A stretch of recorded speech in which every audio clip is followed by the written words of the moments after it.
Ce film retrace pour nous, à travers l'exemple d'un secteur stratégique, celui des télécommunications, la formidable évolution actuelle, ou plutôt la révolution, qui conduit partout dans le monde l'État à se désengager de ses anciennes activités de tutelle et de production, notamment dans les services publics. Il y eut dans cette révolution, comme c'est souvent le cas, un double mouvement. D'abord dans le ciel des idées, et puis ensuite sur Terre, dans l'affrontement des intérêts. Le film commence au ciel des idées, ou plutôt au sommet du mont Pèlerin, en Suisse romande, où se sont rencontrés depuis 1946 des esprits anticonformistes, au début très isolés, qui, contre John Maynard Keynes et le courant principal de leur époque, dénonçaient déjà l'économie sociale de marché au nom de la libre concurrence et des droits de l'individu. Le grand économiste autrichien anti-nazi Friedrich von Hayek et son collègue américain Milton Friedman, prix Nobel, ont été les deux principaux penseurs de ce courant libéral avec le philosophe allemand Wilhelm Röpke, lui aussi anti-nazi de la première heure. Leur ennemi, c'est le nouveau Léviathan étatiste. Puis vint Madame Thatcher, en 1979, à l'apogée de la crise britannique. Elle héritait de services publics souvent très dégradés, qu'elle fit privatiser pour cette raison sans perdre sa popularité. Bientôt l'exemple faisait tache d'huile. Les progrès de l'unité européenne impliquaient à leur tour qu'on ouvrit le plus grand marché du monde que l'on constituait par l'acte unique européen à une plus juste concurrence.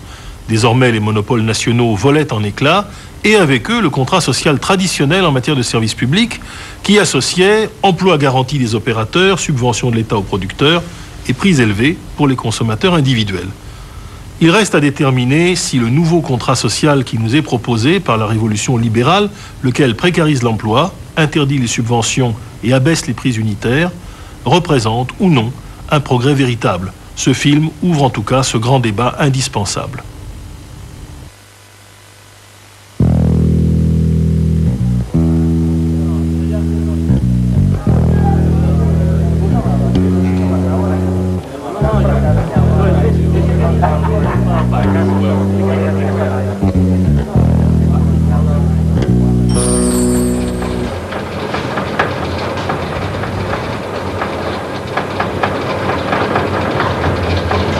Relégués dans la marginalité à l'issue de la crise des années 30 et de la guerre qui s'ensuivit, les penseurs libéraux refont surface dans le milieu des années 70.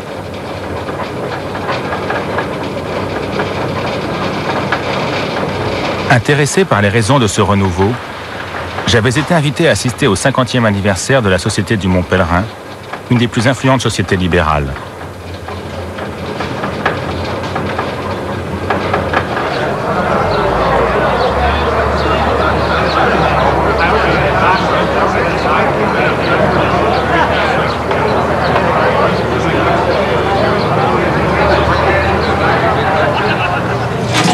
Le plus célébré des économistes libéraux américains, Milton Friedman, chef de file de l'école de Chicago et prix Nobel en 1976, milite depuis fort longtemps pour imposer un nouvel ordre mondial entièrement régulé par le marché.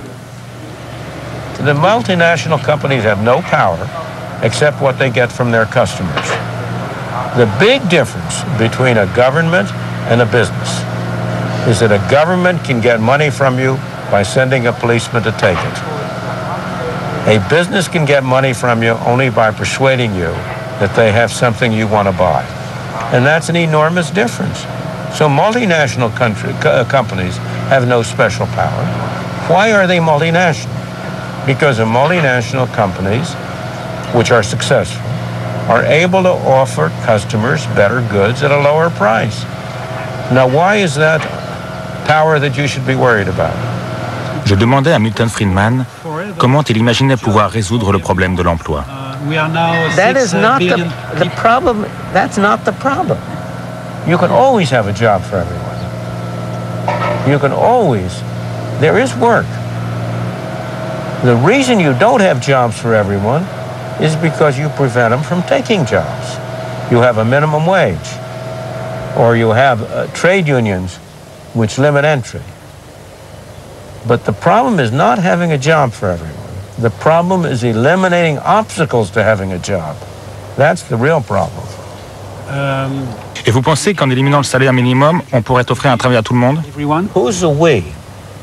What do you mean we can find a job? People will find their own jobs. Look, we have in the United States, in California, a situation in which there's a lot of illegal immigrants. They all find jobs because they aren't subject to the law. Okay, you've had enough. Thank you so much. Wait a minute, because... Oh, I got to get rid of this. That's right. I forgot. Here we are. Okay. Thank you. You're welcome. Thank you. And I wish you luck with your program. I wish you luck with your country.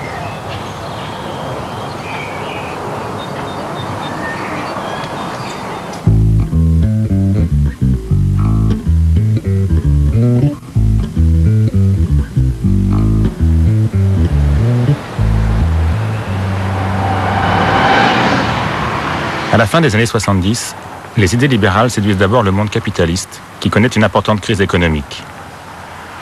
L'ouverture des marchés internationaux lui laisse entrevoir de nouvelles possibilités d'expansion. Ces idées sont ensuite progressivement promues au rang de doctrine officielle. Bientôt, partout se répand la croyance que les entreprises, si on les laisse faire, si on les débarrasse des carcans étatiques qui entravent leur marche en avant, vont se charger de résoudre la crise. 20 ans après le début de ce mouvement néolibéral, je désirais comprendre comment il avait pu si rapidement s'étendre au monde entier. Je souhaitais recueillir les témoignages de ceux qui avaient participé ou assisté à sa mise en place. Je rencontrai d'abord Gérard de Célis, journaliste belge, auteur de Privé de public. Il s'était passé exactement la même chose au XIXe siècle. C'est-à-dire qu'en 1873, le monde capitaliste de l'époque est entré dans une grande crise profonde. Et le moyen qu'il a trouvé pour s'en sortir, c'était de coloniser la terre entière. Donc, de 1873 à la fin du XIXe siècle, les puissances impérialistes de l'époque ont colonisé ou mis la main sur 80% des terres émergées du globe. C'était un mouvement gigantesque. C'est clair qu'après le début de la crise de 1973, un siècle plus tard, il n'était plus question de recoloniser le globe entier. Ça aurait fait mauvais genre, quelques années après les décolonisations. Donc on a cherché, et on a fini par trouver qu'on avait des colonies sous les pieds, c'est-à-dire les services et les entreprises publiques. Les services publics les plus rentables constituent les premières cibles de la libéralisation. Ainsi, depuis 15 ans, un combat acharné se déroule pour conquérir le marché en pleine croissance des télécommunications, autrefois largement contrôlé par les administrations nationales. Lorsque les grands conflits ne sont plus militaires mais économiques, les marchés deviennent les nouveaux champs de bataille. Les hostilités déclenchées aux États-Unis et en Grande-Bretagne ne tardent pas à s'étendre à toute la planète. Pour les belligérants, il s'agit de s'emparer de la plus importante source de profit disponible dans le monde. 200 milliards de francs par an. Beaucoup plus que le pétrole, la finance ou l'automobile. À travers ce processus connu sous le nom de libéralisation des télécommunications, doit pouvoir se lire la véritable histoire de notre époque.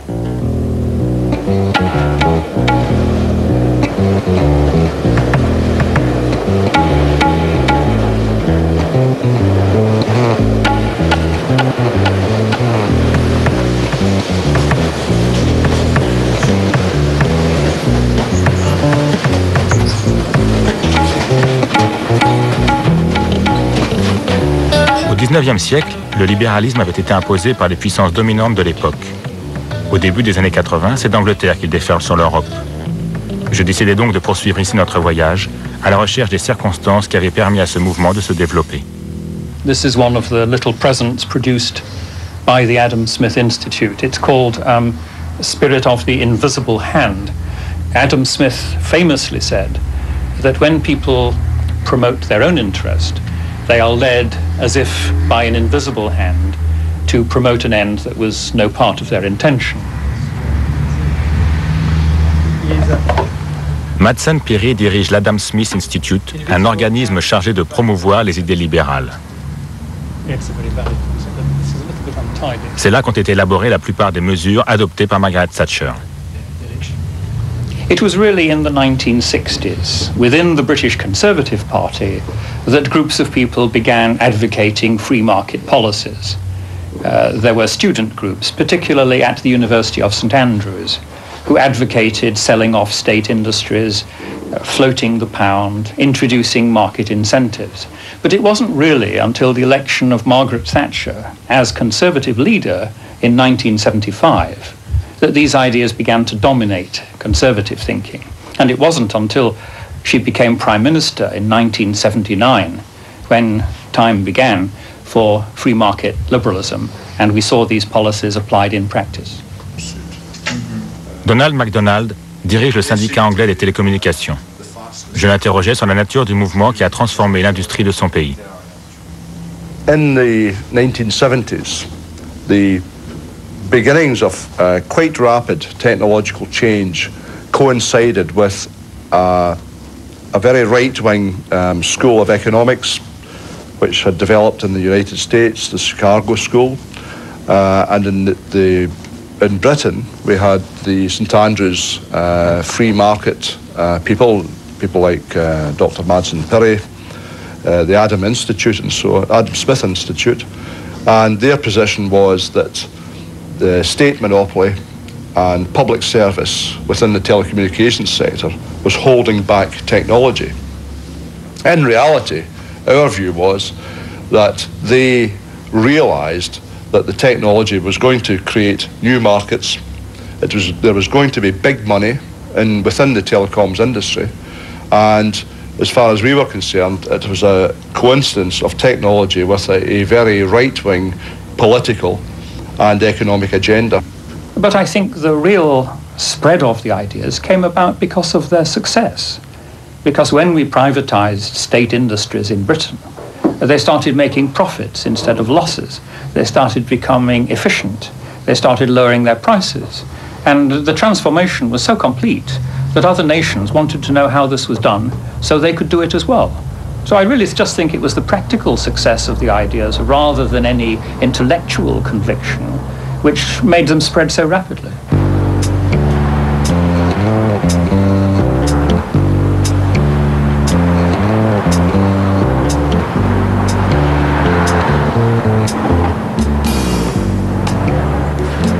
Au début des années 80, l'Europe est en pleine construction. À l'image des pays anglo-saxons, elle devient de plus en plus libérale. La Commission européenne, organe exécutif de la communauté, fait alors l'objet d'importantes pressions des industriels effrayés par la durée de la crise et par l'agressivité croissante de leurs concurrents japonais et américains. La Commission répond favorablement à ces sollicitations et organise le grand marché, la libre circulation des capitaux, la libéralisation des secteurs gérés jusque-là par l'État. Un nouveau modèle d'organisation économique et sociale est progressivement imposé à l'ensemble des nations européennes sans que ce choix n'ait été débattu ou approuvé par les citoyens. Pourtant, aujourd'hui comme hier, le cours de l'histoire n'est pas mu par quelques forces invisibles. Des intérêts sont considérés, des calculs sont faits, une poignée d'hommes prend des décisions, d'autres les approuvent, quelques-uns tentent de s'y opposer. Tous subissent les conséquences des choix réalisés.